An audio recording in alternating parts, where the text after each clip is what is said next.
Karena kalau gue cuma pintar doang, what good does it do if it stays here? Yes. I repeat ya, what good does it do if it stays here? Sama seperti teman-teman UMKM yang punya produk enak. What good does it do to your economy kalau lu cuma bisa bikin, masak, dan packaging? Kelar bos.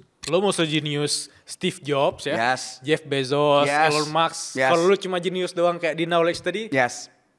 ketika lo presentasi di panggung lo gini-gini. Nah si sleeping apnea itu tuh yang gue kecekek. Lagi tidur kecekek bro. Kecekek gue.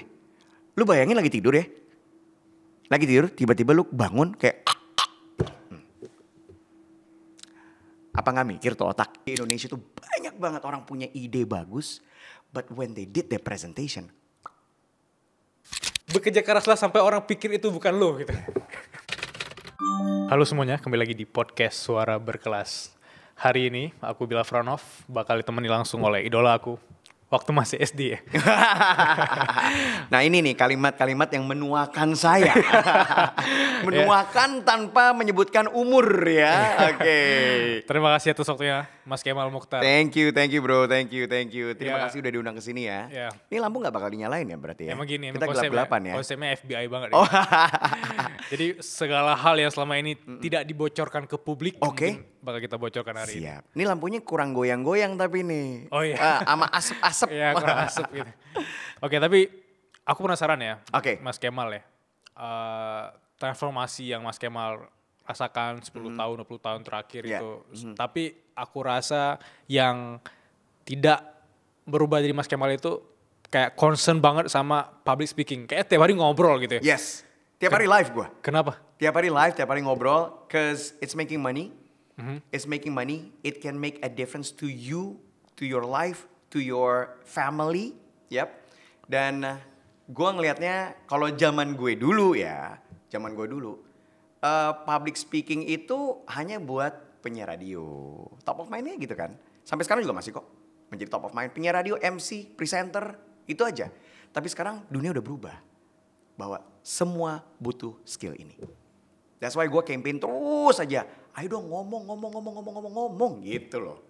Ada nggak studi kasus yang bikin seorang Kemal Mukhtar kayak greget banget lihat ini seharusnya keren, bagus ya. Oke. Tapi karena dia nggak bisa ngomong, malah jadi problem gitu. Jadi gini, sebetulnya kecintaan gue sama Indonesia bro. I love to travel. Orang meskipun nanya sama gue, kenapa sih Mal lo travelingnya keluar negeri mulu? Karena gue udah punya anak gitu. Karena gue udah punya anak. Gue cari tempat-tempat yang family friendly gue bilang. Di Indonesia yang family friendly udah gue datengin semua. Yang family friendly ya. Balik lagi dalam bentuk infrastruktur, deket sama airport dan lain-lain. Kalau gue bukan tipe-tipe keluarga yang jalan-jalan abis naik pesawat, naik perahu, naik getek, baru nyampe. Gue gak bisa yang kayak gitu. Bukannya gimana-gimana, gak ada waktunya pak. Gitu ya. So, I travel quite a lot bro. I travel quite a lot dan ketika gue travel dari satu tempat ke tempat yang lain, gue suka mikir gini. Kok ini tempat bisa rame ya? Kok kita punya tapi kok gak rame gitu. Dan itu berkali-kali. Contoh, yang sering gue jadikan contoh kalau setiap kali gue live atau di beberapa seminar adalah contoh durian bro. Durian. Lo harus tahu gimana durian Malaysia itu sangat terkenal. Yeah. Musang King, ya kan? Tapi pernah gak sih lo bertanya, kenapa kita punya durian dari Sabang sampai Merauke gak ada yang dikenal? Lo coba traveling deh bro, dari Aceh. Yeah. Sampai Jakarta aja, berapa durian yang bisa lo makan? Berapa jenis durian, tapi berapa yang terkenal gue tanya sama lo? Durian Medan paling. That's it. Internationally known? No. Zero bro. Padahal, wow. Kita tuh banyak banget kita punya. Ini yang bikin gila sih ini ya bro. Gue kan gak suka sama, kurang suka sama makanan pedes. Gue kurang suka sama makanan pedes. Tapi yang namanya vibe-nya Korean food kan banyak yang pedes ya. Salah satunya adalah topoki.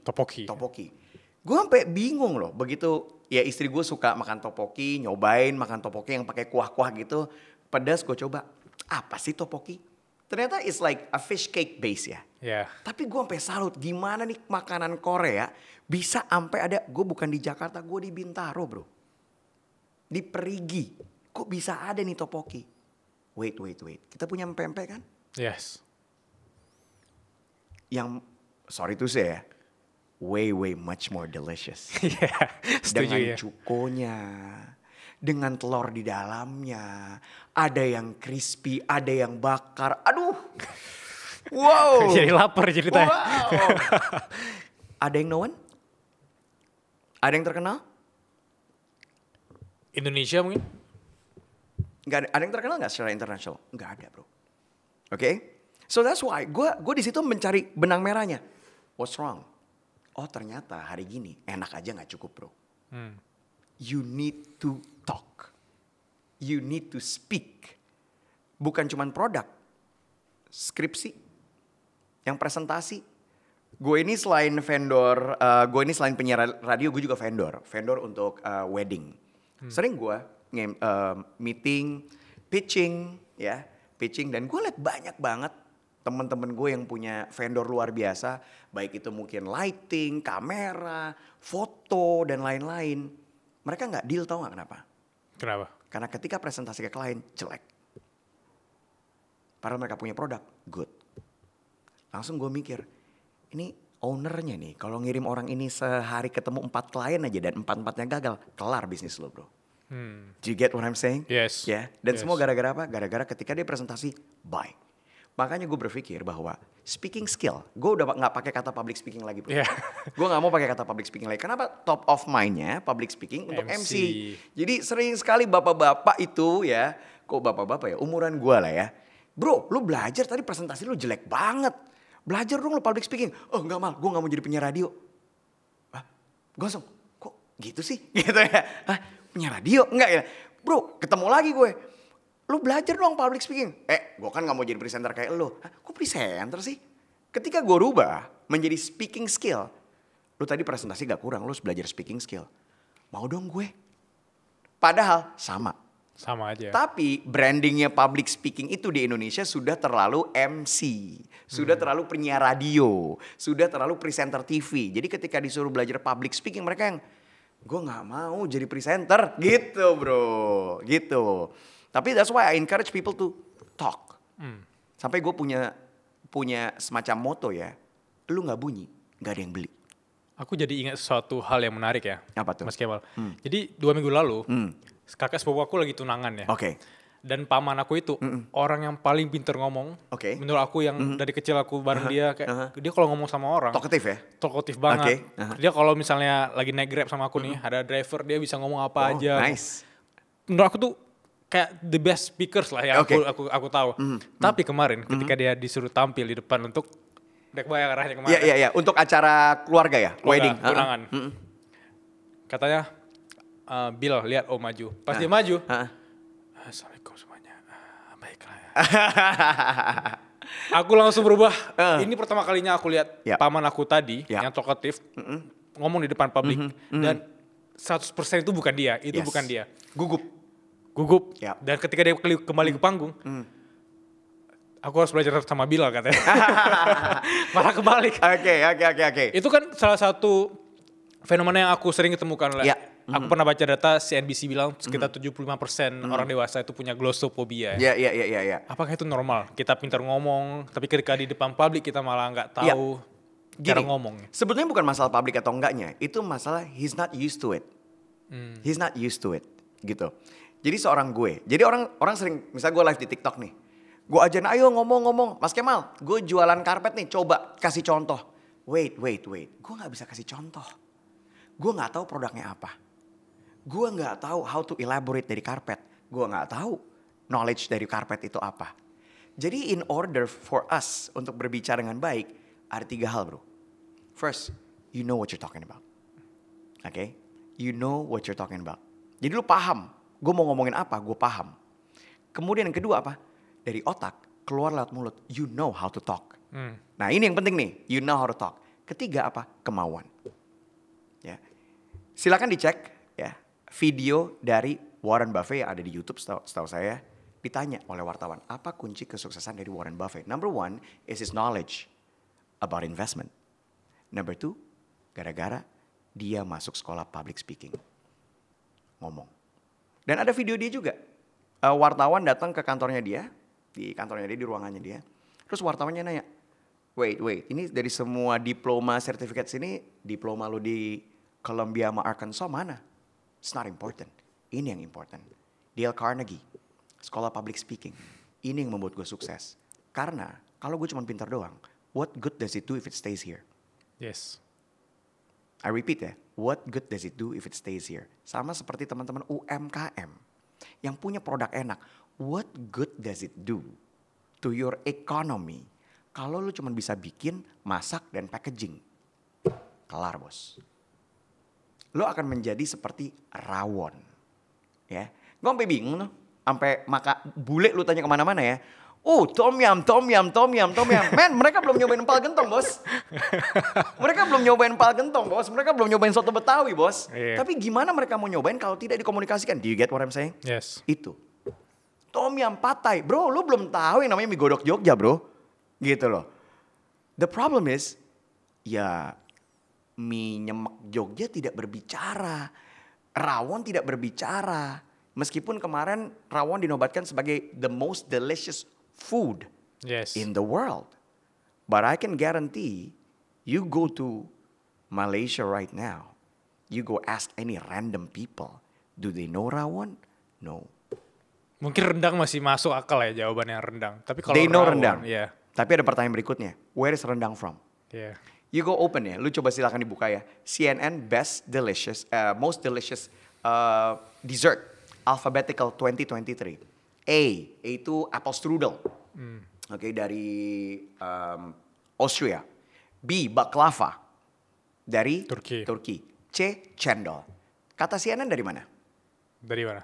Singapura. Oh, oke. Dari Singapura kata CNN loh. Ya. Kenapa? Ya karena di mana-mana cendol. Yeah. Sampai ngebuat ada satu wartawan dari CNA, Channel News Asia, dia bete. Wait, enak aja dari Singapura. Ini Malaysian kata dia. Dia bikin journey-nya tuh. You know what? Di journey-nya dia cari di Singapura yang tertua. Di Singapura itu ngaku, ini bukan dari Singapura. Gue dapat dari Malaysia. Dia cari ke KL, ke Penang, cari yang tertua. Dia bilang, wait, ini bukan dari Malaysia, dari mana?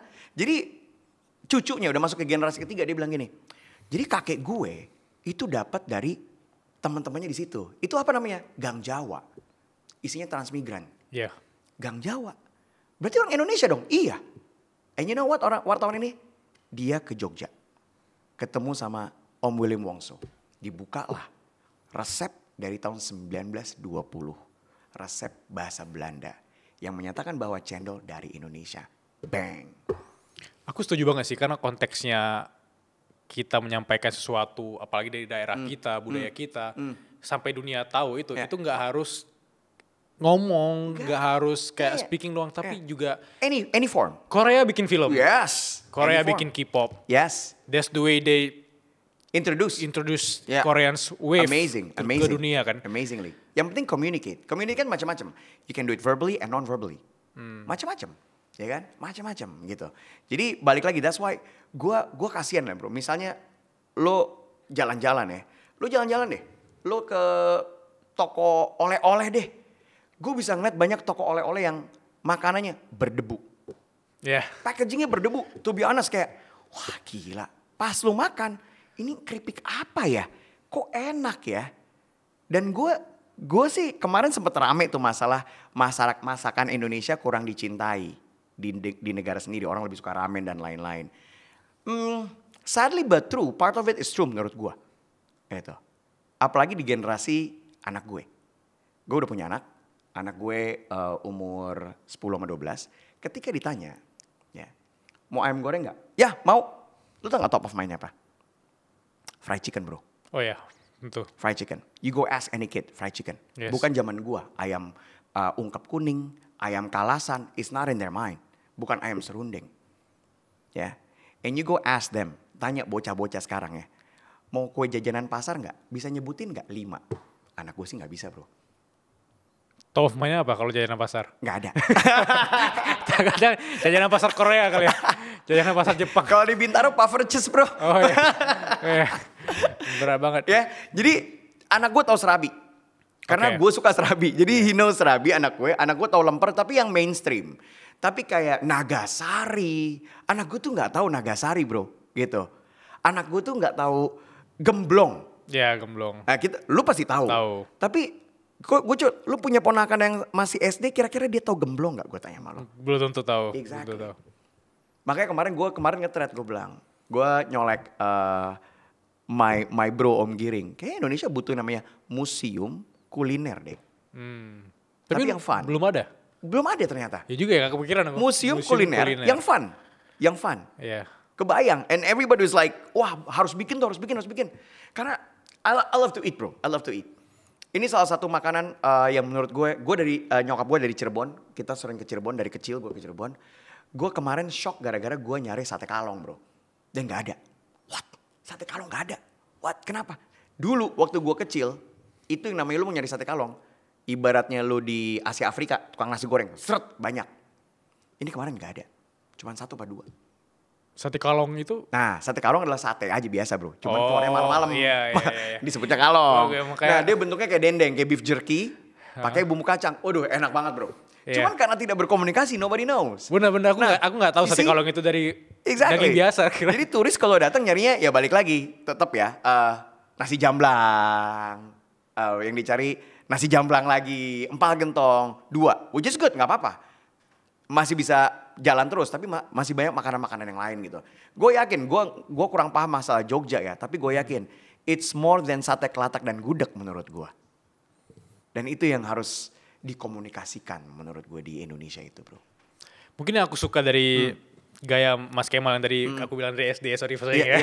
Sampai sekarang itu penyampaian seorang Kemal itu enak dilihat. Gak cuma dari sisi lu ngomongnya enak, tapi gesture. Gesture, yes. Itu aku notice banyak teman-teman di luar sana kayak belajar. Apakah ngomong harus kayak gini, apakah harus gini. Tapi seberapa pengaruh sebenarnya dari POV seorang Kemal dan untuk teman-teman di sana yang masih nggak pede atau yang masih ngomong masih gini, itu apa yang harus mereka lakukan? Langkah awalnya deh. Gini, first ini tuh skill teman-teman. Teman-teman harus tahu dulu, it's skill, ya. The more you do it, the better you will be. Langsung pertanyaan berikutnya, berarti jam terbang dong mas? Bener. Pertanyaan gue, kapan lo mau terbang? Itu aja terus. Kapan lo mau terbang? Gitu. So it's skill. The more you do it, the better you will be. Jadi speaking skill sama gak kayak masak? Sama. Lu belajar hari ini sama Chef Juna, besok gak jadi Chef Juna bos. Bener. You get it ya? Lu belajar hari ini skateboard sama Tony Hawk. Maaf ya jadul ya, Tony Hawk taunya ya. Besok lu gak jadi Tony Hawk bro. Ya. Jadi you gotta do it again, and again. Lu akan ada jatuhnya, lu akan ada jeleknya, lu akan ada kakunya, tapi the more you do it, the better you will be. But now, saat ini, gue bisa bilang, tadinya yang namanya speaking skill, butuh gak butuh. Di saat ini zaman digital, semua orang butuh bro. Sampai gue bilang speaking skill adalah skill pendamping. Nomor 1, apapun pekerjaan lo. Apapun pekerjaan lo. Kemarin gue ditanya bro sama, jadi yang belajar sama gue nih sekarang udah, alhamdulillah gue udah jalan mau 2 tahun. Yang tadinya yang belajar sama gue tuh hanya penyiar radio, MC ya, sama bapak-bapak eselon 2, eselon 3 yang harus, eselon 1 yang harus presentasi, sekarang udah semua. Kemarin ada kurir nanya sama gue, Mas Kemal, gue kurir nih, orang lapangan, butuh gak speaking skill? Kalau butuh, gue beli. Gue tanya sama dia, kalau lu cuman kurir, gue rasa gak butuh. Sekarang gue tanya sama hidup lu mau jadi kurir terus atau lu mau ada jenjang karirnya, mau ada karirnya? Apa karirnya? As a leader, di situ ada, gue nggak tahu sebutannya ya, dari kurir yang mau jadi ini. Butuh ngomong nggak? Butuh kak. There you go. Speaking skill adalah skill pendamping nomor 1. Apapun pekerjaan lo. Lu barista nih ya bro ya? Skill berikutnya apa? You know how to make coffee, like great coffee. Like good coffee. Skill berikutnya apa? Speaking skill bro. Speaking skill. You're a chef. You know how to cook. Skill berikutnya apa? Speaking bro. You're an interior designer. You're an architect. You know how to create. Ya. Ketika lu bagus banget desain lo di laptop presentasi lo bla bla bla bla. Skill berikutnya apa? What do you need? Speaking. Ya, speaking. Lo mau sejenius Steve Jobs ya, Yes. Jeff Bezos, Yes. Elon Musk. Yes. Kalau lo cuma jenius doang kayak di knowledge tadi, Yes. ketika lo presentasi di panggung lo gini-gini. Udah nonton Bezos belum? Udah. Udah. Lihat yang 10 menit pertama. Why did Bezos didn't get the investment? He was shaking when he did his presentation. He was shaking. It was there. It was there in the movie. He was shaking. Did he get the investors? No. Why? Karena presentasinya jelek. Padahal idenya bagus. Ide bagus. Dan gue yakin di Indonesia tuh banyak banget orang punya ide bagus. But when they did their presentation. Termasuk dengan adik-adik kita yang skripsi. Termasuk dengan adik-adik kita yang presentasi, pitching, dan lain-lain. Gue udah pernah lihat bro. Sering gue ngeliat, aduh ini orang punya produk bagus. Aduh presentasinya kayak gini. Udah. Not going anywhere. Karena apa? Karena ngomongnya gak enak. Any job right now. Any job, trust me. Ya, you need speaking skill. Cuman di Indonesia belum melek. Pernah nonton film judulnya The King's Speech? The King's Speech belum. The King's Speech itu film tentang, kalau nggak salah ya, dia adalah bapaknya Ratu Elizabeth. Ratu Elizabeth aja sudah nggak ada ya. Yeah. Jadi tentang bapaknya. Di tahun 1930 dia dan negaranya sudah aware dengan public speaking. Tahun 30. Di tahun 60 Warren Buffett belajar public speaking karena bangsanya sudah aware di tahun 60 dengan public speaking. Kita di Indonesia belum. Masih ngerasa produk gue bagus, ntar juga ada yang mampir influencer, ntar juga FYP. Yes. Betul, ada yang datang FYP, boom, naik nih. Ini banyak nih yang nanya sama gue UMKM. Ketika kak, gue udah FYP atau contoh deh, gue udah endorse. Di endorse, taruhlah gue udah endorse, let's say Gading Martin deh. Okay. Raffi Ahmad, naik nih, set. Engagement naik. Terus dari situ apa? Kalau lu punya uang, lu hajar lagi. Gisel mungkin, lu hajar lagi kalau lu punya uang. Ata kali. Tapi kalau gak punya uang, budget lu terbatas. You gotta do it by your own bro. Sebelum ini engagementnya turun, lo yang harus bikin konten. Bener gak? Bener. Dan itu banyak UMKM yang gak ngerti. Cuman gini doang. Oh kemarin Kang A.A. Raffi udah datang. Udah. Naik nih. Besoknya kok turun ya? Ya iyalah. Itu yang banyak belum ngerti bos. Kemarin kita sempat rame masalah pedagang. Kalah sama online. Terus ngadu sama Pak Menteri. Pak saya udah online gak ada yang beli. Kalau online-nya sekali emang gak ada yang beli bos. Ada prosesnya. Gitu. Do you get what I mean? Yes. Gitu. Karena begitu gue ngeliat online versus Tanah Abang kemarin. Gue main ke Tanah Abang bro. Barangnya gak ada yang beda kok. Sama-sama aja. Sama-sama aja. Tapi ada yang adaptif main online. Ada yang udah offline aja. Fun fact, kemarin gue habis dari Bangkok bro. Kalau teman-teman mungkin familiar sama yang namanya Platinum. Yes, tahu. Tahu ya Platinum ya. Gue kemarin kesana dan gue kaget sih. Begitu tutup jam 6 itu tripod keluar semua bro. Oh iya? Yes. Tripod, ring light keluar semua selesai jam 6. Segitu udah developnya UMKM-nya. Wow. Gitu. And it was taught by the government. Gitu. Gue sih yakin sih it was taught by the government gitu loh. Karena apapun bentuknya di Thailand sih menurut gue dalam hal tourism ya. Itu dibimbing sama pemerintahnya sih menurut gue kayaknya lumayan lah ya. Contoh kayak mereka, gue pernah ngantri ya bro. Mangga deh, mango sticky rice. Mango sticky rice. Begitu orang ngantri mango sticky rice. Perasaan enakan dari Indramayu dah. Kampung emak gue lebih enak. Di kampung emak gue di Cirebon ada mana lagi, ada gincu ya. Ada yang bentuknya panjang kayak gitu, like way more delicious. Tapi ya udah face the fact bro. Kita gak terkenal, ya sudah gitu. Tapi bisa punya potensi gak? Punya banget untuk potensi menjadi terkenal. Gitu bro. Tapi untuk memaksimalkan itu, yes, banyak orang membatasi diri. Menurut aku ya, konteksnya membatasi diri yaitu misalnya mindsetnya ya udah public speaking atau speaking skills tadi, ya udah MC, podcaster, betul, bla bla segala macam. Makanya kalau kita nonton TikTok ya, TikTok live itu, itu ada orang yang 1 menit aku nonton, wah seru nih mau nonton lagi. Padahal aku belum tentu mau beli barang itu. Misalnya ada yang lagi tren yang kain kafan kan. Yes. Itu kan kayak seru nontonnya gitu, ada komedi-komedinya. Ya, benar. Tapi ada juga produknya bagus, aku beli produknya. Tapi malah boring di sisi live-nya gitu. Betul. Aku langsung check out aja, gak peduli dia ngomong apa. Betul. Itu problem kan? Itu menjadi problem. Jadi gini, orang nanya sama gue. Banyak nih seller nanya sama gue. Kalau gue beli kelas lo Mal, Kemal Speaking Camp, orang pasti check out gak? Oh enggak, gue bilang. Daripada kita ribet masalah harga kelas gue cuma Rp141.000, daripada kita ribet di atas Rp141.000 dan lu minta jaminan orang check out, enggak. Tapi gue jamin kalau lu belajar sama gue, orang yang tadinya nonton video lu cuma 1 detik, 2 detik, orang akan nonton lo 10-15 detik sampai mereka berproses.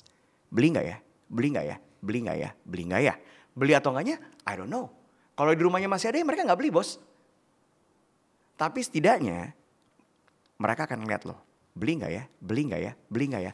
Kalau lo ngomongnya boring, ya silakan. Cek aja dulu. Mau yang nomor berapa aku bantu spill? Skip. Dan itu banyak banget gue liat di TikTok bro. Banyak banget. Gue liat di TikTok yang kayak gitu. Like, ini you can do the math ya. Ini pernah gue ceritain juga. Pedagang emping, sering gue ceritain ini case banget ya. Pedagang emping di Batang. Batang itu gue ketukar mulu, Jawa Timur apa Jawa Tengah? Jawa Tengah ya. 30.000 bro. Videonya kameranya menghadap karung. Dia repeatedly cuma ngomongin doang. Silakan di check out. Mau yang tebal atau yang tipis? Silakan. Tebal tipis silakan. Langsung aja check out keranjang kuningnya. Ya, yang tebal, yang tipis. Gak ada yang nonton bro, ya iyalah. Ngomongnya gitu doang, right? Nah gue nonton kenapa? Cause my mom suka emping. She eats everything with emping. Iseng gue coba, gue beli satu yang tebal, satu yang tipis. 30.000, 60.000. Das, nyampe ke rumah. QC emping, nyokap gue deh. Udah QC emping nyokap gue. Sampai dia di ban sama dokter makan emping ya. Saking segitu ngefansnya sama emping ya. So, gue tanya nyokap gue, Ma enak gak Ma? Ini enak banget ini, berapa? 30, wow itu bagus banget harganya. Kotaknya bagus dan lain-lain. Dia gak pernah live lagi bro. Orang ini, karena gak ada yang nonton. Imagine, berapa uang yang hilang. Yeah. Karena dia tidak mau menekuni opportunity ini. To go digital and to go live. Buat teman-teman yang suka live, lu pasti yakin sama gue. Minimal 10 kalau dia rajin live, pasti kebeli. Pasti kebeli bro. Gak mungkin gak. Ya, kalau lu ngomongnya enak, ya lu ngomongnya emping tuh apa sih nggak? Nasi uduk pakai emping bro. Soto pakai emping bro. Yeah. Iya nggak? Nasi goreng pakai emping bro. Apa ya nggak? It's part of our life emping tuh. Kalau lu ngomongnya enak, nggak mungkin 30.000 kali 10 nggak kejual sehari bro. I'm talking about minimum bro. Minimum. Itu 30 ribu kali 10 berapa? 300.000. Yeah. Lo kaliin sebulan berapa bro? And that's money bro. Cuman gara-gara dia gak mau gali lebih dalam lagi, mencoba lagi. Mungkin saat ini dia pakai meja, nunggu orang datang.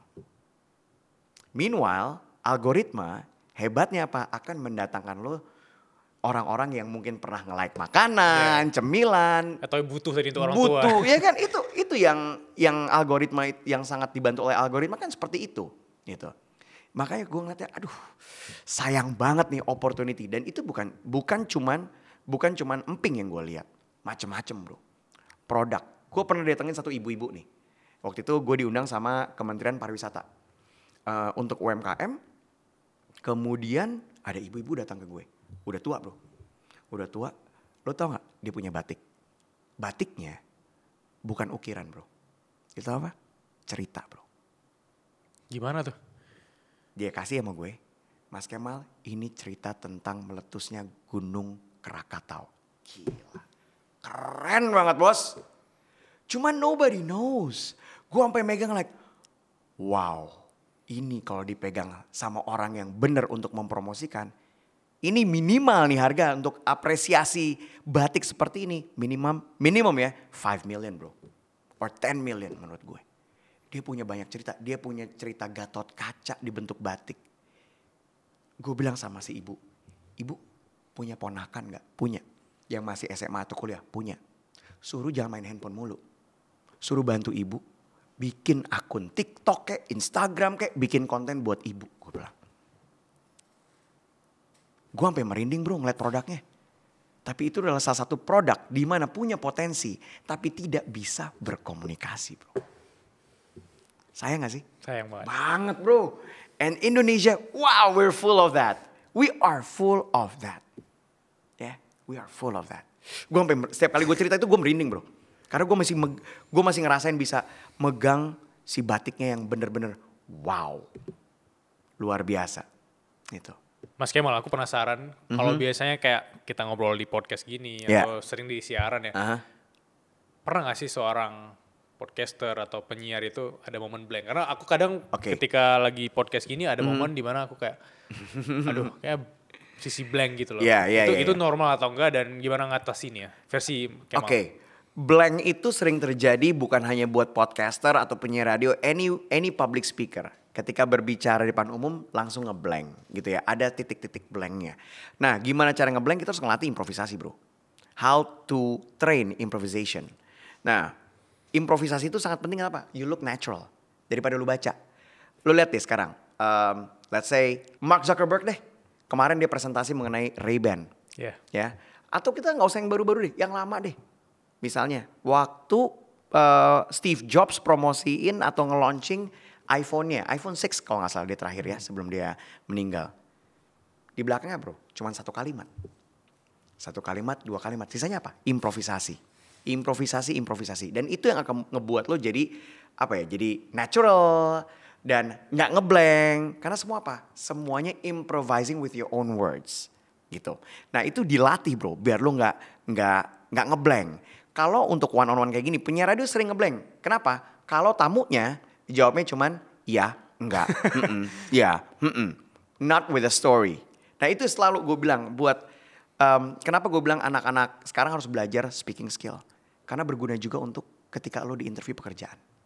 Tapi kan tadi ada teman-teman yang join di speaking skillsnya Mas Kemal kan ada yang kayak kurir apa. Intinya orang udah terbuka pikirannya gak cuma jadi MC atau apapun itu. Betul. Tapi teman-teman yang nonton nih siapa tahu mereka penasaran mau join itu joinnya kan tadi ada sebutin harga semurah itu emang. Yes. Jadi gue itu harganya 141.000. Kok bisa? Gak make sense. Gak make sense, betul. Gak make sense gitu. Jadi kalau misalnya, dan kalau orang nanya 141, pasti itu receh lah. Enggak.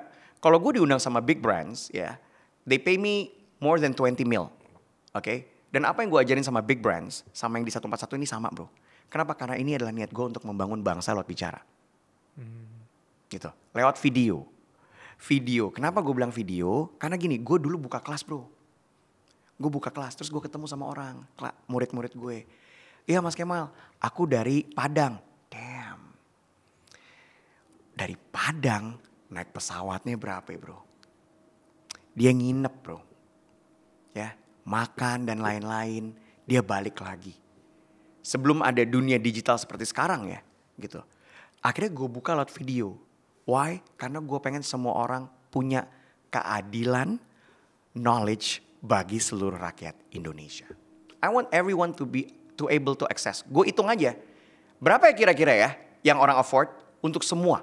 Supir taksi, supir Bluebird itu pada banyak yang belajar sama gue. Ya, gue hitung aja. 5 kali kopi susu gula aren bisa lah. Ya gak? Yeah.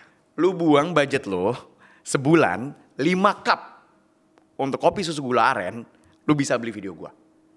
And it's easy to learn. Contoh misalnya tadi ya, ngeblank. Gimana sih? Gue training lo biar gak ngeblank. Oke? Salah satu trainingnya adalah, nih biar lu mau kayak gue, itu ada terapinya di video gue. Bilal kasih gue, let's say, 3 kata. Ini biar gak disetting ya. Kita gak setting nih ya. Lu kasih gue 3 kata, gue hajar storytelling 1 menit. Itu trainingnya kayak gitu. Kasih gue 3 kata yang gak nyambung. Apa aja misalnya? Harus gak nyambung? Bebas apa aja lah. Misalnya meja ke apa. Oke.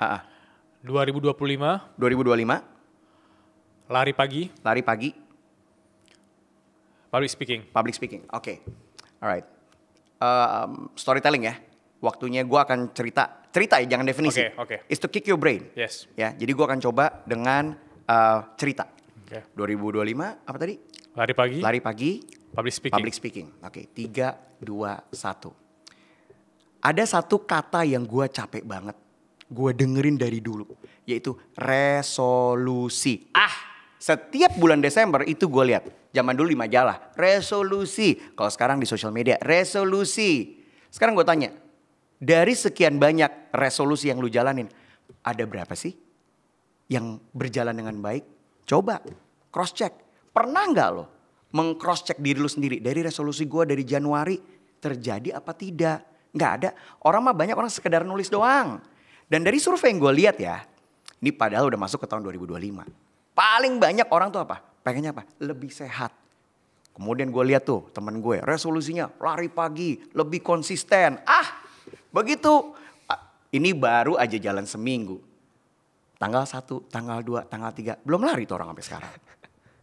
Terus apa lagi? Naikin skill. Tingkatin skill. Skill apa? Macam-macam sekarang. Apalagi yang namanya akses untuk belajar skill. Macam-macam. Lewat video. Lo bisa offline. Ya. Lo mungkin bisa ngeliatin skill dapat dari TikTok atau Instagram. Ya mudah-mudahan sih. Kalau yang gue pengen. Ya public speaking. Itu yang gue pengen. Orang bisa belajar public speaking. Khususnya lewat gue. Karena kenapa? It's doable. It's very easy. And it's very affordable. Itu. Ada semua gak? Ada. Tepuk tangan. Iya benar. So you train to be like, to talk like that, ya. And everyone is a must. Gue bilang kemarin gue di hire sama satu brand online untuk taksi online. Yeah. Kenapa? Karena supirnya bro harus belajar improvisasi. Kenapa? Biar engage sama tamunya. Supirnya nanya, Bang Kemal di lapangan berbeda. Nggak semua penumpang mau diajak ngomong. Ya. Yes. Bener, makanya lu jadi driver 5.0 gue bilang. Ini bukan supir zaman dulu. Ketika lo ngajak ngomong, kasih 1-2 pertanyaan, dia cuman, iya, enggak, stop it. Stop it. Zip your mouth, stop it. Tapi tetap sopan, terima kasih ya Pak. Jangan sampai yang ketinggalan. Nggak berarti dia, begitu dia diem, iya enggak langsung, oke Pak, terima kasih. Enggak, tetap sopan. Jadilah driver 5.0 yang punya sense. Kalau lu cuma mau jadi driver gas rem doang, jadilah driver zaman dulu. Dunia udah berubah bro sekarang. Ya. Kalau lu ngelihat penumpangnya mulai pakai earpiece atau headset, shut your mouth. Tapi tetap welcomingnya, greetingnya enak. Do your best, that's it. Itu bro. Menarik banget ya. Jadi 3 hari yang lalu aku pulang naik Gojek di motor. Ya. Terus si driver ya bilang ke aku, ya malam ini lembur mas. Terus dari sana, dari kantor sampai ke rumah aku, itu kita ngomong full karena dia openingnya bagus, karena dia pertanyaan engaging. Dan aku mikir, wah ini orang kayak dari temen aku nice gitu ya. Nice ya. Aku hampir minta nomornya, tapi kalau kayak udah terlalu banget. Nah ini yang menarik nih, ini yang menarik ya. Jadi ini sorry ya untuk para operator taksi online ya. Jadi banyak taksi online yang belajar sama gue. Oke, mereka beli course gue. Mereka DM gue, makasih ya Mas Kemal. Gue tanya mereka, goals lo apa sih sebetulnya? Lo tau gak apa? Kerjaan offline. Karena ketika mereka dapat kerjaan offline, mobilnya disewa, drivernya disewa, bensinnya fix, semuanya, mereka dapat fix income. Yes. Terus gue tanya sama dia, semenjak lo udah dapat seperti ini, kan butuh trust dong. Si penumpangnya butuh trust dari, ya kan, gue akan nge-hire lo kalau gue trust lo. Nah trust itu dijalin kenapa? Komunikasi kan. Nah ketika sudah trust dan lain-lain gue tanya, jadi lo di jalan berapa lama? Alhamdulillah Bang Kemal, makasih banget. Gue dapet tambahan income 4,6 dari kerjaan offline. Dar. Setuju. Dar. Dan Setuju. Ini yang dicari oleh driver online. Ini gak semua mau ya, tapi banyak yang sudah nerapin. When you talk, gue bilang, apa yang terjadi? Bintang 5. Tip, itu bukan urusan gue. Itu urusan Tuhan gue bilang. Insya Allah dapatnya tip. Ya. Tapi beda loh ternyata. Katanya nih ya. Katanya di algoritma itu untuk aplikasi berbeda. Ketika Bilal turun nih di GI jegrek langsung bintang 5 sama bintang 5 besok. Itu katanya beda bro. For them. So if you have a good impression. Ketika selesai bintang 5 langsung. Gitu. Karena aku ngerasain, makanya aku senyum deh tadi. Iya kan? Bahkan ada beberapa driver yang aku udah save nomornya dan bener kayak misalnya aku dari bandara atau kayak mau mager atau mereka langsung jemput dan lebih untung kali. Bener ya kan? Dan pendekatan itu terjadi karena kita ngobrolnya asik banget. Betul. Gue di Jogja kayak gitu juga. Mas besok ke bandaranya, nah udah tahu tuh. Tapi kan lu akan mau sama driver yang ngomongnya enak. Tapi kalau misalnya udah selesai nggak ada engagement apa-apa. Oh iya Bu, ini kalau besok mau ke bandara, saya bisa. Kalau misalnya dia dari berangkat, gimana Jogja, gimana Ibu, rame nggak? Gini, ada build-nya, ada ngomongnya, ya. Tapi balik lagi, emang nggak semua tamu mau diajak ngobrol. Makanya jadilah driver 5.0 yang punya sense, ya. Begitu dia nggak mau ngomong, ya udah diem aja. Tapi tetap memberikan impression yang baik, jangan dijutekin. Tapi ada juga driver yang lucunya itu, mungkin dia tahu karena kita orang Indonesia atau kita orang Jakarta, dia nggak mau jelasin panjang lebar. Tapi waktu itu ada temanku dari Jepang datang, dia mau. Iya, dia datang nih, aku di sini, temanku di sini di Jepang ini, terus dia full ceritain tentang Jakarta, tentang Indonesia. Itu ada driver yang seneng banget kan. Dia nyari panggung untuk dia melepaskan knowledge dia tentang Jakarta. That's good. Yeah. Sama kayak gue keluar. Kalau where you from? Wah, langsung dijelasin sama dia ya, langsung. And I think that's good. In another way itu mempromosikan si dia sendiri dan juga si kota ini gitu, wilayahnya gitu. Kayak gue menjadi semacam konsultan untuk beberapa bukan taksi online ya, rental mobil. Gue bilang gini, bro, gue bisnis trip bro. Sering gue bisnis trip ke Lampung, ke Makassar, Bali, Bandung, Jogja, ya. Gue sering bisnis trip. Mobil mah sama aja. Avanza mah sama aja bro. Mau itu Avanzanya di Lampung kek. Tapi yang bikin beda apa? Drivernya. Ketika Bilal ngeliat gue di Instagram, gue habis dari Jogja nih si Kemal. Gue mau ke Jogja. Bro, kemarin yang Jogja, bawa dong rental mobilnya. Kalau supirnya enak, ini nih, gue kirim ke lo ya nomor teleponnya. Kalau supirnya gak enak, berhenti tuh bro. Percaya gak lo? Percaya. Gak deh, jangan kurang bro. Bang, berhenti tuh bro. Karena mobil Avanza gak bisa ngomong. Alphard gak bisa ngomong. That's why dulu pernah kalau nggak tahu ya, Bilal udah umur berapa pada saat itu. Ini sebelum zamannya taksi online. Taksi tuh banyak bro. Tapi why do we go to Bluebird? Mobilnya sama-sama aja Soluna pada saat itu. Tapi why do we go to Bluebird? Karena kita udah trust sama Bluebird. Ya, banyak bro taksi. Ada Express, ada Presiden Taksi. Nggak tahu mungkin orang tuanya Bilal tahu ya. Tapi back then, why do people use Bluebird? Karena apa? Karena udah punya trust based on what? Communication. Mobilnya sama aja bro. Bluebird keluarin mobil apa baru? Semua juga bikin baru. Bluebird ganti, semua juga ganti. Tapi why people stick to Bluebird bro? Karena based on trust. And trust is made through communication. Iya. Itu. Setuju. Yes. Aku mau bahas topik yang sedikit melenceng. Tapi karena tadi aku kasih kata kuncinya 2025, hari pagi, sama public speaking. Apa itu kan kita semua orang ngomongin resolusi ya. Iya. Sorry for saying, aku mau tanya. Kapan Mas Kemal yang pernah imut itu? Pernah bundar ya. Itu kayak titikmu, wah kayaknya aku harus berubah, aku harus transformasi gak cuma dari sisi public speaking, tapi dari habit sampai hasilnya kelihatan. Ini sebelum gue ngejalanin si campaign Kemal Speaking Camp justru. Jadi my goals is to be healthy dulu bro. It was 120 kilo gue. Wow. Jadi lu kebayang ya, 120 kilo tingginya gue itu 165, gak tinggi-tinggi amat ya. Jadi kebayang ya, udah ngeglindingnya kayak apaan tahu. Gue di satu sisi di satu titik ya bro, di mana gue kalau makan di pesawat ekonomi kelas ya, kita kan kaum ekonomi nih. Begitu mejanya kebuka, nggak bisa flat bro. Jadi meja ini kena perut, gini nih. Di situ gue bilang, man, I gotta do something nih, gitu. Seat belt, sedikit lagi gue minta yang namanya, kalau gue nggak jaga badan nih, sedikit lagi gue minta extension seat belt, karena nggak muat bro. Baju udah nggak bisa dibeli di Indonesia. Karena gak ada ukurannya. Kecuali gue ke FO. Tapi FO sendiri kan bajunya gak selalu ada kan. Gak selalu tergantung seasonnya gitu lah. Gue gak paham. Karena mereka kan beda, mempunyai ritme siklus yang berbeda ya. Jadi gue harus gak bisa beli baju. Gitu.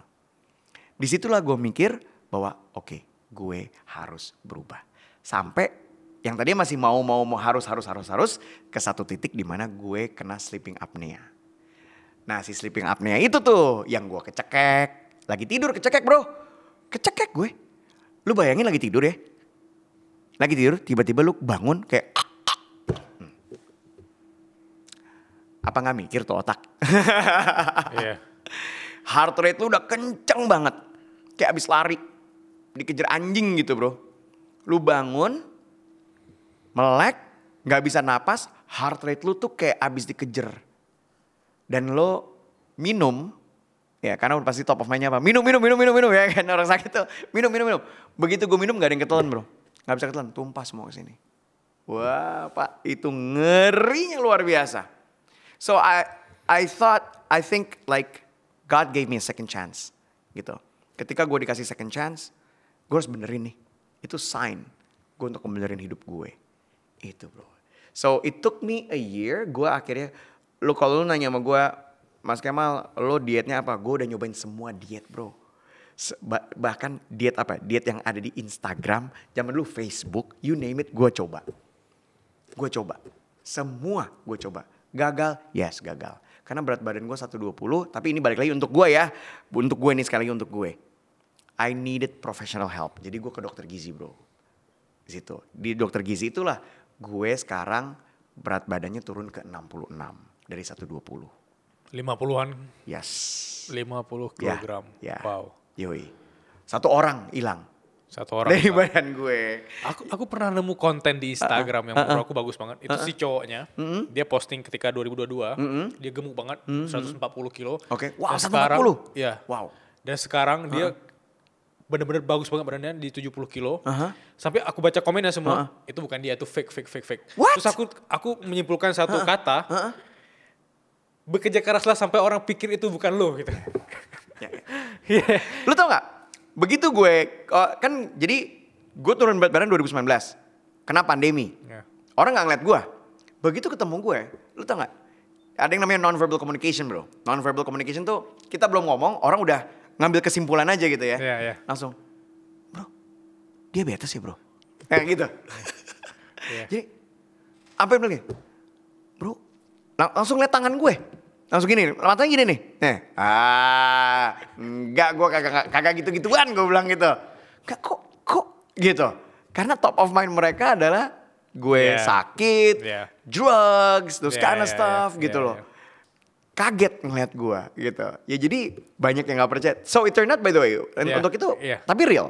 Itu real. Aku scroll ke bawah ternyata itu dia. Nice. Dia record semua momen dia 3 tahun terakhir. Nice. Dan orang-orang yang komen kan ketika ketemu di explore kayak, oh ini pasti bukan dia. Tapi emang bentuk muka dan segala macam itu agak beda. Beda sih. Beda bro, beda. Udah pasti beda. Semua berbeda sih ya. Jadi kayak ukuran baju, kulit lu juga berbeda jadinya. Apa ya, tidur lu jauh lebih berkualitas. Lu udah gak ngorok lagi. Gue ini dulu waktu 120, gue paling, jadi waktu dulu masih bujang, sering jalan-jalan ke luar negeri sama teman-teman. Sebetulnya ya backpacker lah ya kalau sekarang ya. Nah kita mencari 2005, 2004 itu nyari yang paling murah bro. Pesawat yang paling murah, nyampe Eropa juga nyari hostel sama teman-teman ya kan. Cari hostel, itu gue paling gak enak bro kalau di hostel. Karena hostel kan kita bertiga, gue berempat gitu ya. Nah biar murah, cari kamar yang rame-rame dong. Berdelapan nih gitu ya di hostel tuh bro. Karena ya udahlah cari yang murah. Namanya gue cowok-cowok doang. Itu gue paling gak enak, karena gue ngorok bro. Sering gue dibangunin. Sampai pernah ada yang keluar gara-gara gue ngorok. Aduh gue itu gak enak banget asli. Itu gue gak enak banget. Dan itu mengganggu orang. Itu. Banyak orang yang gak sadar kalau sebenarnya itu kan kita diet atau ketemu versi terbaik kita, itu bukan cuma untuk kita sendiri. Bahkan orang-orang di sekitar kita dampaknya. Betul. Dan karena Mas Kemal udah ketemu titik, I have to change something. Yes. Dan akhirnya alhamdulillah konsisten ya. Konsisten. Dan itu menurut gue, jadi kayak misalnya orang nanya, Mas Kemal, kuncinya makan apa sih? Enggak, kuncinya konsistensi gue bilang. Emang gue segini gak bisa bounce back ke 120? Bisa bro, apalagi umur gue. Gue next week gue 44 tahun bro. Kalau gue gak jaga metabolisme gue, I can easily go back to 120 bro. Gitu. Tapi konsistensi untuk nurunin dan konsistensi untuk maintain. Maintain, yes. Ya. Konsistensi nurunin berat badan, it's hard. Konsistensi maintaining, 5 times harder. Trust me. Bener. Itu susahnya bukan main. Kenapa banyak orang bounce back? Ya. Ya, karena menjaga konsisten berat badan itu nggak gampang. Gitu. Gue sendiri, am I struggling? Yes, I'm struggling. Untuk apa? Untuk memaintain. Tapi semua butuh konsistensi. Dan gue percaya dalam hidup, everything you need to be consistent. Lo pengen sukses dalam kerjaan lo, you need to be consistent. Lo punya usaha, ya. Lo pengen sukses, lo pengen awareness-nya tinggi, lo harus konsisten. Kayak konsisten apa? Ya konsisten bikin TikTok lah, bikin konten lah. Podcast lo kalau cuman ada sebulan sekali, nggak bisa bro. You need to be consistent. Yes. So I think in life everything has to be consistent. Bahkan dalam hal agama pun ya. Dalam hal agama pun lu harus konsisten namanya sholat. Right? Lu harus konsisten namanya sholat, sedekah, ya, berbuat baik secara consistently. So consistent menurut gua, it can bring you anywhere. Itu. That's what I believe. Yeah. Consistency is key in any matter. True. Karena dulu aku banyak orang yang tidak konsisten, tidak disiplin. Betul. Karena mereka membiarkan sesuatu yang terdistraksi itu. Ya silakan datang, distraksi datang. Betul. Sampai gue bilang gini, Mas Kemal gimana caranya? Gue sampai saking seringnya gini. Lu buka deh Google. Ada kok caranya. Konsistensi lu yang gak ada. Gue gituin aja deh. Iya. Ya. Lu sampai orang udah nanya sama gue. Sampai bro, ini dokter gue nih, dokter gizi gue akan diatur. Ya, lu masih nanya sama gue lagi, gue jejelin nih pakai kartu nama ini, gue bilang. Lu nanya ke gue udah berapa kali, yang nggak ada apa? Konsistensi lo yang nggak ada, gue bilang. Konsistensi lo yang nggak ada, sehingga lu nggak mau berubah itu. Tapi alasannya bukan nggak ada konsisten biasanya. Apa? Nggak ada waktu. Itu alasan. Ya, alasan. Waktu itu bisa lu create bro, kalau ada niat. Yeah. Kalau ada niat, waktu itu bisa di-create bro. Consistency is crazy bro. Kayak contoh ya, ini gue dalam hal makanan ya. Gue ini kan untuk makanan gue zero oil bro. Pada saat nurunin berat badan. Zero butter. Sama zero santan. Ketika gue ada di kota besar seperti Bandung, gue bisa easily makan sashimi. Ya. Bali ada sashimi ya. Tapi ketika gue ada kerjaan di Purwokerto bro. Ya. Ketika gue di mana kemarin tuh? Di Lawang. Gak ada tuh restorannya. Kamu di mana ya? Lawang tuh Malang, Jawa Timur. Jadi sebelum Malang, Surabaya ada Lawang. Gak ada tuh bro. Tapi kan ada sate, right? Tapi gimana? Gue deketin tuh abang sate, gue perhatiin tuh abang sate. Bang, yang ini jangan dibumbuin ya bang. Itu apa? Konsistensi bro. Konsisten. Gue deketin abangnya, bang gue gak bisa 10 bang. Gue tolong bang yang 4, ya gue cuma dapat 6 tusuk nih. Karena aku cuma boleh berat makanannya sekian gram, jadi 6 tusuk aja. Tapi sisanya gue tetap beli. Yang ini bang, tolong bang, jangan dikenain minyak gitu. Kecap aja bang sama bawang gitu. Itu konsistensi gue untuk ngejaga abangnya. Sampai temen gue, ya elah repot banget. Bro, nothing is easy bro. Nothing is easy in life, trust me. You wanna get something, nothing is easy. Ribet, hell yeah. It is ribet. But when you get to your goals, itu bener-bener it's worth it. It's worth the time, it's worth the effort, worth everything. Nah itu yang bikin cerita menarik itu karena ada story susahnya itu. Yes. Story sulit nurunin berat badan itu yang bikin aku kayak wah menarik nih. Nih. Dan gak gampang bro, gak gampang. Ketika lu datang ke acara perpisahan gitu ya, perpisahan teman kantornya, anjir makanan banyak banget lagi. Aduh itu, gitu. Aduh, tapi lo harus tahan bro. Lo harus tahan dengan makanan lo. Ya, dan untungnya nih gue kasih tau ya buat teman-teman. Untuk makanan gue ya, kan orang nanya, lo makan apa? No oil, no butter, no santan. Kata gitu kan, pasti top of mind-nya apa? Rebus-rebusan dong, gitu kan? Salah lo. Indonesia is the heaven of healthy food. Lo gak usah deh makan makanan healthy food yang harganya berapa. Soto, healthy gak? Healthy bos.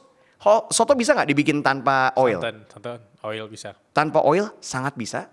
Tanpa santan bisa. Soto Lamongan kan gak pakai santan. Ya. Nah kalau ditanya, soto gak pakai oil, rasanya kayak apa gitu kan? Iyo kayak apa? Berarti lo gak bisa masak. Yang bikin soto enak bukan minyak bos. Bumbu. Boom. Get it? Ya. Jadi kalau lo datang ke gue bilang, rawon gak pakai minyak rasanya kayak apa? Lah yang bikin enak minyak. Bukan. Bumbunya bos. Bukan minyaknya, dagingnya, bumbunya, bukan minyaknya. And the heaven for healthy food is Indonesia. Lu lihat bule, kasihan. Steak lagi bos makannya. Yeah. They got nothing bro. Kita mau bikin apa? Ayam woku, dabu-dabu, balado. Wah itu semua bisa dibikin tanpa minyak, tanpa santan. Garam mah pakai aja, bumbu mah pakai aja. Ya. Tapi no oil, no butter, no santan. And Indonesia is the heaven of that. Gokil, jadi lapar nih denger. Yohe. Tapi menurut aku, public speaking itu ilmunya tertransfer. Tapi kalau kelas khusus turun berat badan ada nggak? Oh enggak, karena harus. Gue enggak. Gue selalu bilang, Mas Kemal gimana? Gue selalu kasih dokter gue. Gue kasih, karena I don't wanna talk about stuff yang dimana gue tidak ada expert, gue bukan expertise yang dibilang itu. Gue ngelihat banyak sekali ya orang-orang yang tiba-tiba menjadi expert di social media, and I think you gotta be careful. You gotta be careful. Sekarang apa-apa nih ya, semua by numbers. Ketika orang ini bukan expertise, tapi yang nonton banyak sehingga dijadikan expert, I think you gotta be careful in that. Ya, any content creator, be careful. Karena gue pernah lihat kok konten ya, yang ngomongnya kayak gini. Kalau lu introvert, pasti lu nggak, bunyinya gini. Kalau introvert pasti nggak bisa public speaking. Gimana? Nggak ada bos itu. Lu nggak ada. Lu tau nggak Barack Obama introvert? Ya tahu. Lu tau nggak Elon Musk introvert? Lu tau Raditya Dika introvert? Public speakingnya oke? Oke nggak? Yeah. Oke. Tapi gara-gara konten itu yang tersebar dan semua banyak yang nge-like dan banyak tersebar sehingga oke, itu bener. You know what happened? Semua orang sekarang, aku introvert kak, aku gak bisa public speaking. What the hell? Menjustifikasi sesuatu yang Exactly. sebenarnya belum tentu benar. Belum tentu benar. Cuman karena likes-nya banyak, di-share-nya banyak, orang mengafirmasi, so it's true. Sama kayak kemarin, Americano bikin kurus. Aduh, Americano bikin kurus tuh gimana ya? Come on, before you say something, please don't try to be an expert if you're not an expert. Jadi kalau ditanya, Mas Kemal, untuk nurunin berat badan, aduh, gue bukan expert. Lu ke dokter gizi aja udah beres lah, gitu udah. Lu mau dokter gizi tempat, lu boleh, mana aja bebas, gue bilang. Kecuali dia minta, dokter gizi lu siapa mas? Gue kasih langsung, gitu. Kecuali dia minta ceritain dong proses dietnya gitu ya. Itu beda, gak apa-apa gue ceritain. Tapi kan gue itu makan harus on time bro soalnya. On time gue. Jam, jenis, jumlah. Gitu. You can ask any athlete, you can ask anyone yang in a healthy living. Mereka pasti mau makannya on time. Makanya di agama diajarkan, di agama gue ya. Makanlah sebelum lapar, berhentilah sebelum kenyang. Exactly. It's there right? Yes. It's there. 3 pertanyaan dari suara berkelas. Oke. Pertanyaan pertama. Oke. Kok gue deg-degan ya? Emang gitu deh. Ini kayak true order deh. Oke. Dari Yunakim _ Kak Kemal, gimana caranya aku bisa mengatasi ngomong yang belibet dari bawaan kecil? Alright, oke. Belibet itu satu ya. Belibet, gue gak bisa ngebenerin belibet ketika on stage. Tapi yang gue lakukan adalah gue belibetnya itu gue prepare sebelum. Jadi tidak akan belibet on stage. Jadi apa yang harus dilakukan? Training. Lidah, bibir, ya. Lidah, bibir, rahang semuanya harus dilatih sebelum naik ke atas.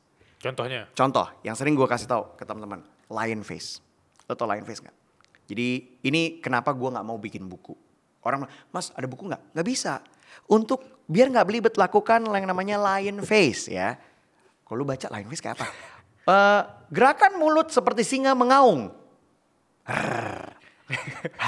Gimana kan gak tahu ya. Nah look at me ya. Jadi cara lu nge-stretch kayak gini. Biar lu dapet powernya. Tangan lu kepal. Oke. And you gotta do it like total ya. Jangan separuh-separuh. Kayak gini. Ini stretching sebelum lu maju ke atas. 3, 2, 1 lion face. Tahu gue. You can open any documentary, ya. Celine Dion gue pernah lihat ada yang kirimin ke gue, Celine Dion, dia ngelakuin ini sebelum bernyanyi. Ternyata penyanyi juga melakukan ini, ya. Gue pernah lihat great speakers. Kemudian Matt Damon juga melakukan ini. Ben Affleck before acting they do this, ya. Ada yang namanya itu lion barusan. Ada temennya namanya lemon. Oke, so you stretch. Ini the whole package. Tapi di course gue, you do it one by one. Lidahnya juga ada. pipinya ada, bibirnya ada, itu semuanya. Tapi kalau lu udah ngelakuin semuanya, ya. Nah ini ibaratnya paket kilatnya deh. Misalnya bilang mau jadi pembicara, oke. Oh, masih ada 10 menit lagi. You do that. Lion face, sekali, 2 kali. Adanya lemon bro. Tangan, kalau tadi kan dari sini kebuka. Oke, sekarang buka. Oke, kalau tadi kan ini. Nah, sekarang dibuka ketutup. Oke, kayak lu makan lemon bro. Ya. Gini ya. Asem banget nih. 3, 2, 1, merem, monyong. You stretch. You stretch. It's magical bro. It's magical. Di video gue ada lion face, lemon face, speedboat, motorboat, ya sampai ke leher-leher. Kenapa leher penting? Kenapa? Kalau lu tegang, sini lu tegang gak? Ya. Ini nyambung bro muscle ini. Itulah yang ngebuat lu mulutnya gak kebuka. Lu jadi ngumur. Baiklah selamat siang bapak ibu. Gak kebuka. Ya, kan gak ada yang mau ngomong selamat siang bapak ibu. Lu kan pengennya selamat siang bapak ibu. Pengen dong kayak gitu. Ya kan? Harus kebuka. Nah itu dari sini bro semua. Stretchingnya nih. Sampai sini. Kok orang kayak ngapain sih Mal di video lu gini-gini. Lah emang itu dibutuhin. Banyak orang ketika mau let's say lu harus interview seseorang yang penting. Lu tegang gak? Tegang will always be there. Yeah. Trust me, tegang will always be there. Tapi gimana caranya dengan training, we minimize it. Itu. Silakan dicoba. Lion face, lemon face. Karena banyak orang mikir belibet itu bisa diperbaiki ketika on stage ya. No, do not. Yang lu harus lakukan adalah you don't do it. Ya. You prep so you don't do it on stage. Minimalisir kalau bisa ya. Yes. Tapi dari situ ada lagi. Ada yang namanya speed, jangan terlalu buru-buru. Yeah. Pelan-pelan. Kalau public speaking atau speaking skill adalah otak, mulut, jantung, satu ketukan. Nah, apa yang membuat jadi belibet? Nggak prepare. Yang terjadi kalau nggak prepare apa? Otaknya kecepatan. Gitu. Otak, mulut, jantung, satu ketukan. Latih. Saya full banget. Kita cut jadi reels yang viral ini ya. Oke, pertanyaan kedua. Oke. Dari Tengku_Naisyakara. Kak, aku kalau pengen lancar ngomong kayak Kak Kemal, ketika di presentasi, gimana ya? Karena aku selalu sebelum presentasi itu overthinking terus. Oke. Karena pengalaman buruk aku yang masa lalu selalu tidak bagus. Oke, alright. Number one adalah kunci kesuksesan orang ketika berbicara adalah you know what you're talking about. Yes. Ya, seperti yang gue bahas tadi, cuman 3. You know what you're talking about. You know how to talk. Ya, whatever is here. Dan ada keberanian dan kemauan. Oke, kuncinya cuma itu doang. Jadi ketika lu udah paham nih, banyak orang yang udah, Mas Kemal, aku udah paham, tapi kok aku begitu maju ke depan, aku kok gak tahu mau ngomong apa ya? Karena lu gak latih bro. You ask any stand up comedian bro. Ask any stand up comedian. Panji, you go ask siapa? Misalnya Radit, lu tanya Hifzi, lu tanya siapapun deh. Ya. Percaya gak lo kalau mereka gak rehearse? Percaya gak? Mereka rehearse apa gak menurut lo? Latihan gak mereka? Latihan. Gak mungkin mereka gak ngelatih. Pasti mereka ngelatih. Ya, sama. Lu mau maju, lu harus latih. Nah, pertanyaannya, aku udah latih Kak. Latihnya bener apa enggak? Untuk menjadi Ronaldo, tinggal dilatih. Dilatih di mana? Di lapangan bola. Pertanyaannya, tahu nggak apa yang dilatih? Enggak bisa jadi bro. Oke, so banyak banget orang yang berantakan dan lain-lain, nyoba lagi, trauma lagi dan lain-lain. Kenapa? Karena gagal terus, nyoba lagi, nyoba. Karena mereka nggak nyoba dengan cara yang benar bro. Iya. Gitu loh. Sekali lagi, mereka tidak nyoba dengan cara yang benar. Dan gue gemes banget, gue kasihan ngeliat orang-orang kayak, trust me ya, kids, ini buat yang masih kuliah ya, MacBook Pro lo yang paling mahal itu, Canva lo yang pro, deck lo yang keren, gak akan menyelamatkan presentasi lo. Trust me, itu gak akan bro. Ya, that expensive laptop, that good deck, that your pitch, kalau lu ngomongnya belibet berantakan, ya berantakan bro. Lu akan kalah sama yang laptopnya B aja. Ya, mungkin cicilan masih 20 kali, tapi presentasinya oke, lu akan kalah sama dia. Ya, so balik lagi teman-teman, it's all about you know what to practice and do it again. And do it correctly, itu. Do it correctly. Kayak orang, Mas Kemal aku udah latihan depan kaca. Lu latihan kacanya udah bener apa belum? Gitu. Itu bro.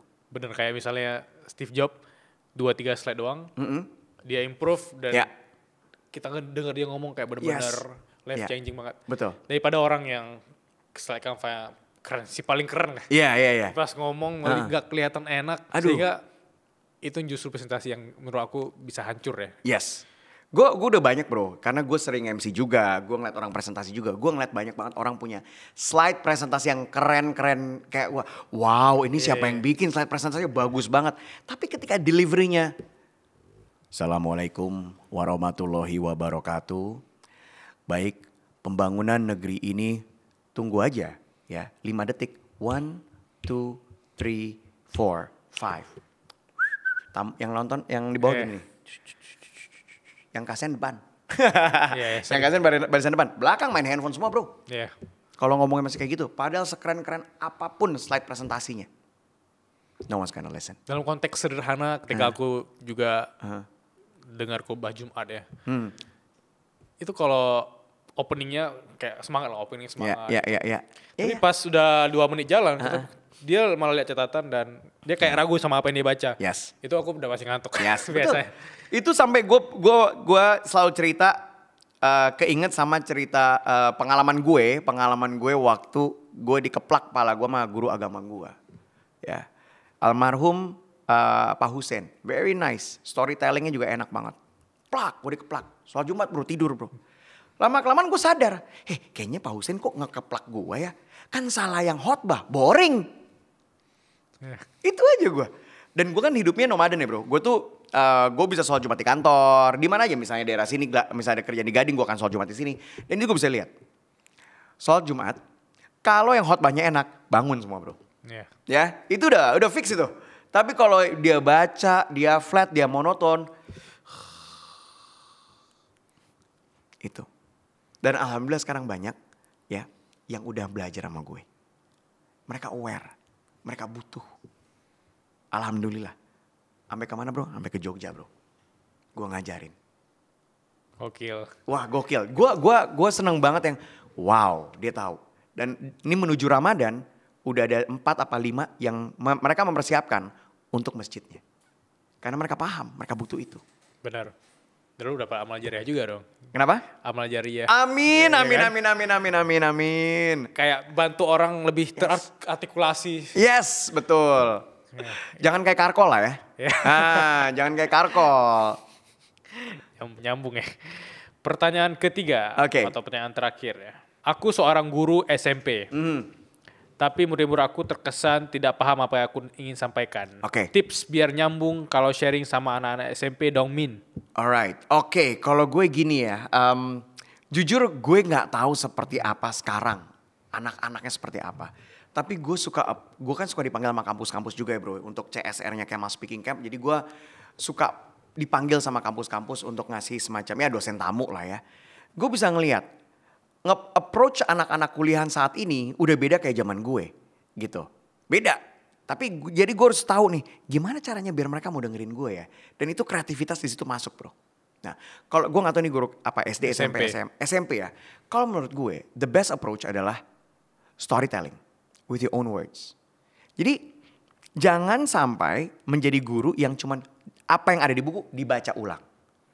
Zaman gue SD, buku, papan tulis, baca, ngerti gak? Ngerti, ya kan? Gue gak tahu zamannya. Zaman lu gue gak tahu ya. Zaman gue di tahun 80-an gitu. Dari buku, pindah papan tulis, ngerti kan? Ngerti bu? Siap bu, paham. Ada yang nanya gak? Gak ada dong. Udah paham kan? Paham bu, gak ada yang nanya gitu. Habis nanya pakai penggaris, ya kan? Tapi menurut gue jadilah guru-guru yang encourage murid-muridnya untuk menjawab. Dan bertanyanya open question. Ini gue selalu jadikan contoh. Misalnya let's say, gue gak tahu ya pelajaran sekarang tuh apa ya. Let's say lagi ngebahas Sintayong misalnya ya. Boleh. Let's say pelajaran penjas. Sebutnya penjas bukan sih sekarang? Pendidikan jasmani bukan iya, ya? masih Atau PE ya, physical education apa olahraga lah ya. Jadi let's say kan ada teorinya, ada yang praktek lagi di kelas teori. Bahaslah yang lagi current. Kan menarik buat anak-anak sekarang. Ya kan? Bahas dan kasih pertanyaan.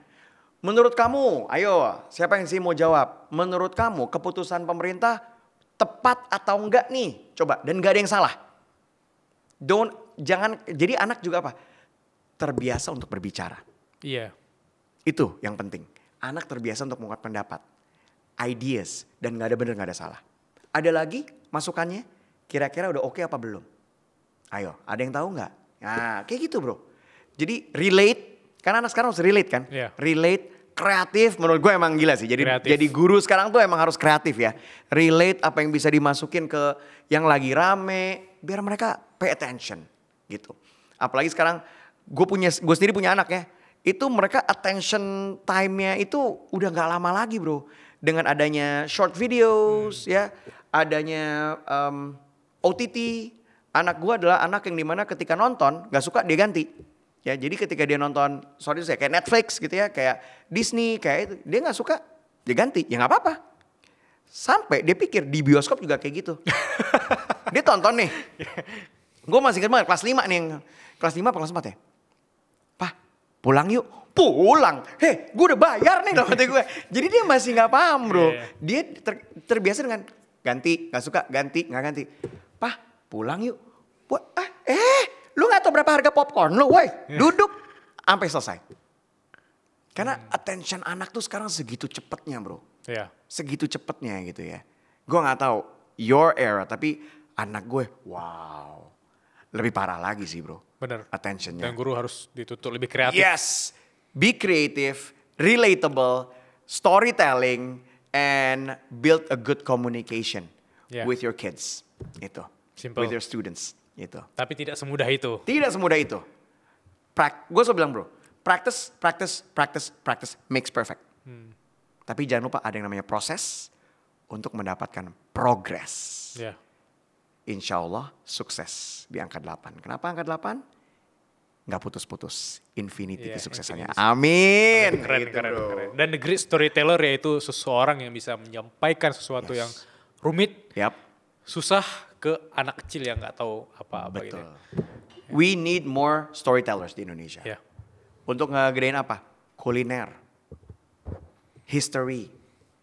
Kalau kita ke museum, storytellernya basi bro. Ya, gue udah ke beberapa negara dan gue ngeliat bagaimana mereka ngejelasin itu bener-bener menarik ya. Kayak contoh di Venesia ya bro ya, gue naik kapal, dia bisa menjadi storyteller. This is the house of Pablo Picasso. Tahu bener tahu kagak? Gue iya aja. Oh iya. This is the murder, but and over there we go to the right. This is the house of Maria, the famous dancer from Venesia. Gue yang iya aja, tapi karena dia menarik jadi kita padahal kita nggak tahu dia bohong atau enggak. Ini rumah Del Piero, kita nggak tahu. Bener loh, asli. Karena itu, dia bener gak sih? Iya aja, teman karena nyeritainnya enak. Nyeritainnya ini kita iya aja gitu loh. Jadi, we need more storytellers. Anywhere, Jogja, Bandung, we need more storytellers. Gitu. Dari aku yang terakhir, in your 40s, best advice lah untuk anak-anak 20-an. Oke, kalau gue cuma satu sih, oke. Gue aja yang umur 40, I keep on learning. Tanya bapak-bapak umur 44 ya, siapa sekarang yang mau masuk ke digital, mau ngedalamin digital? Nggak banyak bro. Kalau gue aja mau ngedalamin digital, gue ngedalamin CapCut editing, don't do nothing, do something. And be better and keep on learning.